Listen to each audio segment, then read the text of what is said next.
Viewers, Christmas की खुशियाँ हों और बच्चों के बगैर कैसे मुमकिन है। आइए हमारे साथ यहाँ पे चंद बच्चे मौजूद हैं, ये उनसे बात करते हैं, उनका नाम जानते हैं और फिर ये जानते हैं कि वो उन्होंने क्रिसमस की खुशियाँ अपनी बी द लाइट फैमिली के साथ किस तरह शेयर करते हैं, क्या कहना चाहेंगे वो। हेलो बेटा, कैसे हैं आप? ठीक है। क्या नाम है आपका? एमा।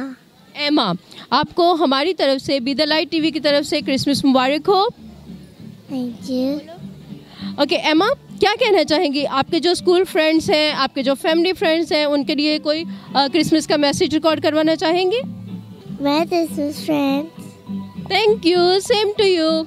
जी, आपका क्या नाम है? आरियाना। आरियाना, क्रिसमस का कोई मैसेज अपने फ्रेंड्स के लिए? Merry Christmas to all and wish you God bless you all. And New Year? And you a happy New Year. Thank you so much and happy Christmas and New Year. Okay? Thank you.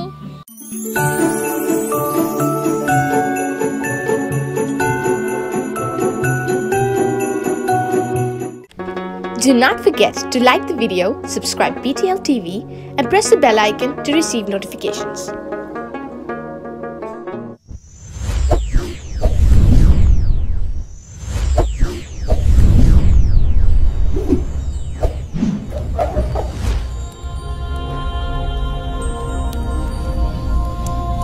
Jesus is the light of the world.